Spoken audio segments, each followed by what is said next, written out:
All right, we're ready for our next presentation. Please put your hands together for Nguyen of Fashion for Freedom and her associate, Rachael Carson. Thank you.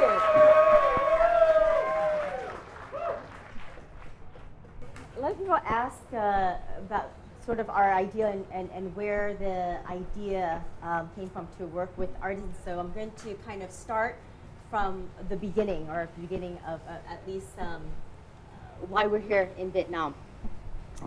There's a lot of artists in the room, I've noticed. By the way you dress, by the way you kind of swagger, right? But what's the difference between an artist and the artisan? In modern sense, the difference between the artist and the artisan is that one probably bring in innovation, while the other attempt to preserve the methodology which he inherited. But the reality is that the difference between the artist and the artisan is really just a couple of letters. One has a college degree and the other doesn't, and some of us might call that BS, but hey, it's still a college degree. And that in itself brings opportunity, whether it be opportunities for networking, opportunities for financial, it brings opportunity. Nonetheless, it still doesn't matter if in fact there is no economics to that, right? We need a livelihood. And I understand this conversation very well. Once upon a time, many, many years ago, I'd opted to take a business degree instead of a degree in industrial design. And that led me to, instead of looking at beautiful screens of products and colorful things, it led me to looking at a lot of colorful spreadsheets. And I spent the first 10 years of my life doing merger and acquisition in the sort of the first American tech boom, and at that time it's really telecom. And it was fabulously fun and fabulously wealthy until one day, and I think all of us have something in our lives where it make us change and make us look. For me, that was 9/11. On a beautiful September 11th morning, I and my companion was supposed to be on a ferry for a meeting at one of the buildings. And for whatever reason, that particular day, the ferry left early by 2 minutes.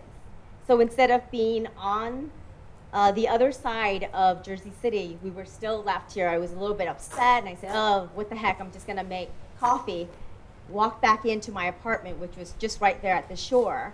And just as I was starting to make coffee, my companion's brother called and says, hey, where are you guys? Where's Liam? And I said, well, we're here, we missed the ferry. He goes, oh my God, did you see what happened? We walked out to where we were, and it was just smoke then. But at any rate, we walked a few blocks from where we lived, and this is pretty much what we saw. This is just a few blocks from it. So it was the beginning for me, a pivotal point. And I knew that 10 years has passed since I looked at and remember the beautiful, colorful things that make an artist an artist. And it was a re-examination again. I knew it was time to pivot. I knew it was time to think about what is art and what was the passionate life that I once thought I would lead. It took me a while, but I finally made it to the motherland, and in seeking and searching for art, I fell in love and found artisanship. I was stunned to find out that there were over 3,000 artisan villages, 3,000 in this tiny little country. And yet, funny enough, I couldn't find an artisan. Where were the artisans? Zung and Zip are a married couple of stone artisans. 15 years ago, they had a thriving business full of 40 different apprentices, silversmith, and gemstone artisans. Due to the influx of low-cost materials in the market, coupled with industrialization, the couple could no longer make a living from their craft. Customers continued to demand cheaper and cheaper products, which didn't allow other handmade artisans like Nguyen to compete. They actually ended up, after many years, they had to close their business because they could no longer compete. I was recently interviewed on a TV show about Fashion for Freedom, and I asked Nguyen to come on the show and explain their story. Initially, they refused. They said, no, we don't want to be involved. As I kept pressing, why not? Why can't you make time for it? They revealed what the true reason was. It turns out they don't want their children to see any honor in their craft. They have been unable to make a living from their craft for so long, they don't want to encourage any of their 6 children to pursue a path of artisanship. So this story shows exactly why 2/3 of Vietnam's 3,000 artisan villages have disappeared. This also showcases why Fashion for Freedom has developed a socially and culturally responsible supply chain to help bridge the gap between artisans and the industry. So for over 5 years, we do 2 main things, right? We really take back to sort of why I left to New York and why we started to form that. And when I came, what I knew very, very well was what I carried in my professional life: finance, business, incubation, acceleration. And we found out that there wasn't this sort of pitch, startup, or appreciation for the craft, the artisan, when in reality they were teaching us, especially in Vietnam, the history of the artisan actually created the pavement, laid the foundation for the modern day designers and artists today. So for more than 5 years, what we did was we invested in that cultural infrastructure, because at the heart of everything, whether it be business or charity or art, we needed a livelihood. So what we did was we built this process where essentially we took the idea from the Silicon Valley. We said, look, if it was allowable for the hedge fund guys to put in money to 100 different ideas, hoping that only 1 or 2 or maybe 3 would make money, why isn't it okay for us to look at that from a social advantage point, right? Why isn't it okay for us to also have that assessment, hoping to push forward the really, really fantastic ideas so that they one day would carry with them the other ideas? But it needed some time, it needed some leverage. So that's exactly what we did. On one hand, stepping back, Fashion for Freedom is really an ecosystem. On one hand, we have an incubator. And what we do every August is we assess the villages and we say, where are those potentials? Where are those diamonds in the rough? Where if we bring in a team of designers, we can create really beautiful things, interesting things that could provide some different perspective from the outside world. So every year we do this, and only in central Vietnam, and really in central Vietnam was because we saw where the dwindling but yet still available villages of artisans, and we wanted to go in there and really inject them before they sort of all disappeared. So every year we do that, and we're now in our 6th season, and we've incubated 59 different villages, and we said, what can we do for them? First, like Yeoman Give, what they lacked were equipment. They couldn't compete, and they didn't have a sense of quality or aesthetic that the outside world wanted. So that was as part of the incubation process, where those artisans had the moxie and the desire to move forward. We accelerated them. We created a sort of that market incubator. We said, what can we do to bring really kick-ass design so that when somebody walked by, we didn't care whether they care to help preserve that particular artisan, but if they looked at that product, they'd want to know about it. And knowing about it and buying that particular product would help all of us in the supply chain. So product design and the liaison became our key attribute. And what might some of the examples of that product development look like? Okay, so I'm going to provide a few examples of how we've used product development in our collective of designers and artisans. Okay. So we look at design, we think responsible design is when you look at the past and you pay homage to the past to respect the future. So you can, Lanvi can do a little walk if you want, or just watch. You can look Hard at her to shoes. see, Yeah, the lights are a little hard in here. but I'm wearing one of the shoes that's shown there. Yeah. So because we believe responsible design is paying homage to the past, the Saigon Socialite shoe collection is using ancient methodologies from a 7th century pagoda wood art village in Hue, Vietnam. So we use those ancient methodologies to redefine what all of us consider to be luxury. So the shoes require 22 days and are passed through multiple different hands in multiple different villages. And since we've been developing them, they've been shared in over 50 different countries to represent, the heritage that many times has been lost or forgotten in Vietnam. We use responsible design in our jewelry making, means that we use innovative means to source materials. So this is a few examples of the gemologist couple that I mentioned, Nguyen and Yip. So the stones that you see here, the onyx stone it's typically thrown away by other designers because of the unusual beauty marks. So we try to utilize those stones and think of innovative ways to make them into a new product. So suggesting the brass knuckles came to quite a shock for them. Another way that we use responsible sourcing in our jewelry making is in the data mine collection. So you can see actually from the silver that you'll see makes up these pieces is extracted from old computers, tablets, and phones. So anytime you throw away your computer or your tablet, no one really knows where that goes. But the point is that all of us in here, we use technology to birth our own creative aspirations. So we wanted to develop this as a way to question our own environmental cost of this creative freedom. So we also look at design. Responsible design is when you have cross collaborations. So we developed the Saigon Socialist collection to translate Jeanette Albanese. She does a series of propaganda street art. So we're translating her art onto new products. So anyone interested in a spritz of Nuc Mam number 5? Let's get it.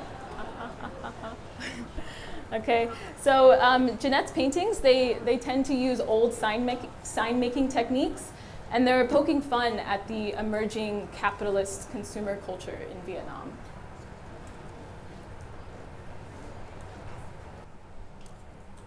At the end of it all, whether you're an artist or an artisan or a business person, livelihood is at the central core. So for us as a social enterprise with a very, very strong mission to bring art and artisan to light, our responsibility to the people that we work with is quite strong, not only because we're working with them. I mean, quite frankly, the ethical fashion thing has been trending for a while. And once in a while when somebody says, well, are you an ethical fashion line? I say, well, what does that mean? What does that mean to be ethical? Is it just whitewashing? Is it by doing the right thing? I don't think is enough. Just because you work with people that it's not the label providing a livelihood for someone, that's your supplier. But what is it that we can do as a label, as a designer, to say, how do we value that relationship so that one day we're not around, and surely Rachel will have to go back to her motherland one day. How can we, as a label, as a group, and as an organization, create inspiration or a desire to invigorate the sense of responsibility to preserve the Vietnamese culture of handmade? Thank you for your attention.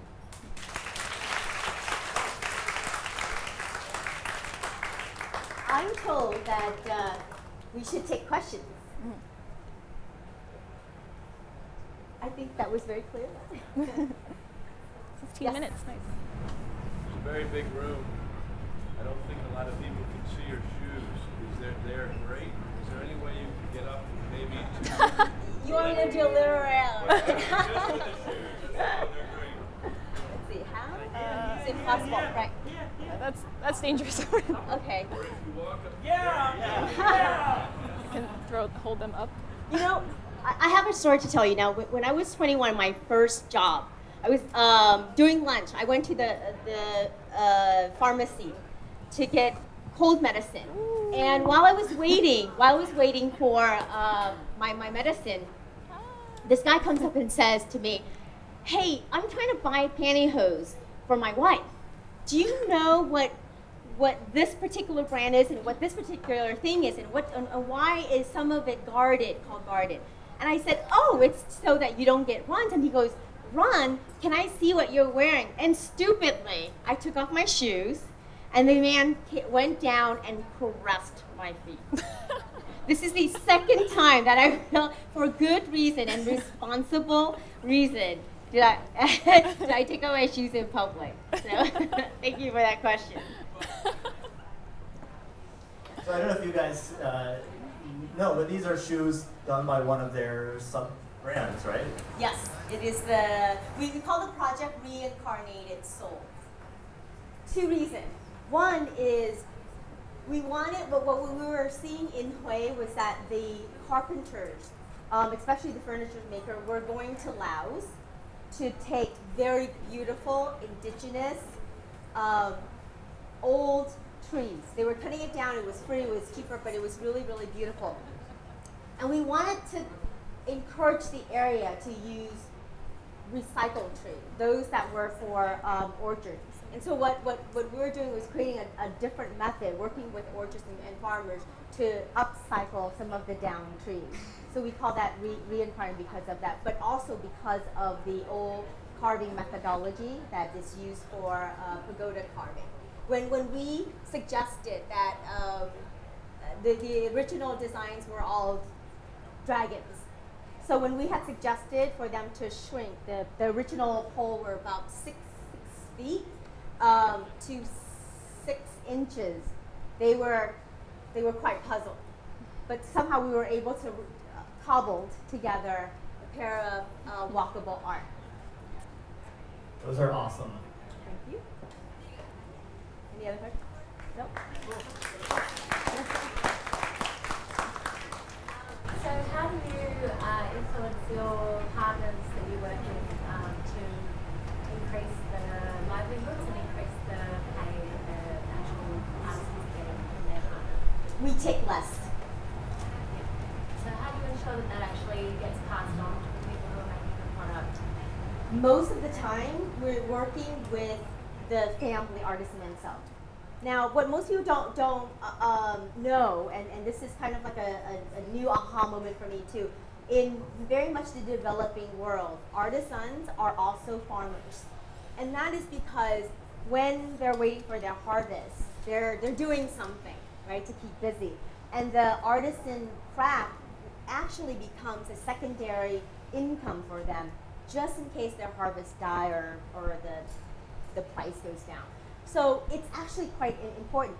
And supporting artisan craft actually supports the environment, because imagine if you have family farmers that then leave the area because they couldn't afford to farm. You have fallow soil that causes erosion, et cetera, et cetera. So in fact, there is a wonderful link for all the other social illnesses. But the solution for that is quite simple. The solution for that is including these artisans into the supply chain in itself. That's what we're trying to do.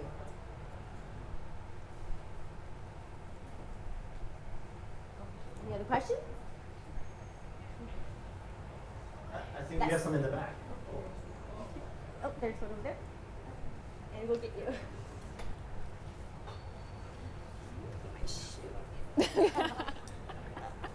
So I think visual design is very nice, but do you know that in Vietnam we really respect the dragon sign? I hear that a lot. Yes. And your question? The question is, do you think that all Vietnamese will agree with your designs?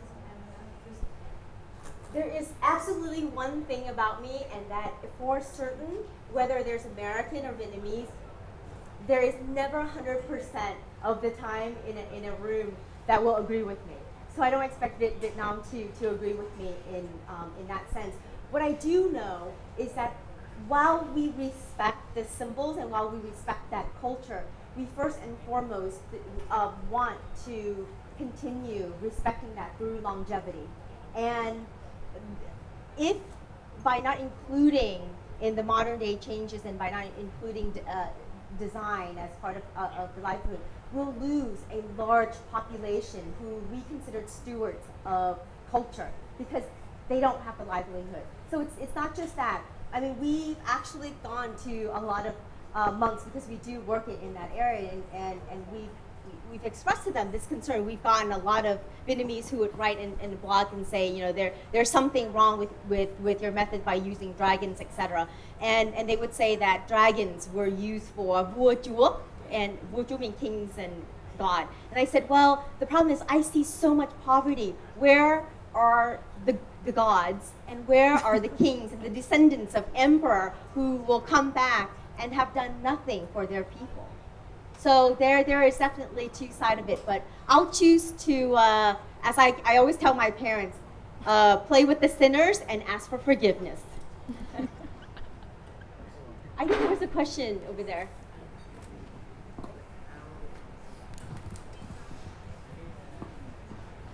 Hi, so I love your design, and but because I'm in production people, so in terms of productivity, I want to know your product is handmade or machine made? It's all handmade. Handmade, and Yes. how long it takes you to finish one pair? If we only do one, Okay. right, like anything, if we only do one and not consider the production process, it would take 18 to 22 days. But in that same time frame, if we manage the production process and really design a process that is efficient and effective, you can do up to 65 pairs. You in the know, same making method. shoes, we need mold to do the bottom. Exactly. But the bottom quite complicated. Yes. So how can we have a mold to produce that kind of bottom? We created the mold. So what we did was we originally worked with an engineer to create a last, right? We wanted to make sure that shoes this high would be comfortable. And it could be as comfortable 9 hours from when you start wearing it. And so we had to actually change the mold to make sure that it can carry the weight of the wood and the processes that allow for the wood to become drier and just lighter in the process. So all the processes of making a traditional shoe is also put into place of making this one. So you also design for the mold? To Yes. Yes. Okay. So most of the mold are made of wood. I'm sorry? Made of wood, right? 100% the bottom made of wood, right? The wood. Oh, wood. Yes. And the upper is synthetic. It's leather. No. It's a leather. Right. So what kind of material you make to bond the upper and the bottom? Like any, I get the feeling that somebody is looking to do production and I will have to charge you consulting fee. That's right, because earlier I mentioned that I'm a production people, so I'm interested in your design, and then probably We'll have I to will create make a term of product for that. contract for that. Yeah. So that's why I need a timeline. It's 18 days, right, to produce a pair of shoes. So we put more thing on that. Okay, thank you. Mhm. I'll send you the bill. Great. Thank you very much. And Andrew, if you can make your way to the stage. Thank you.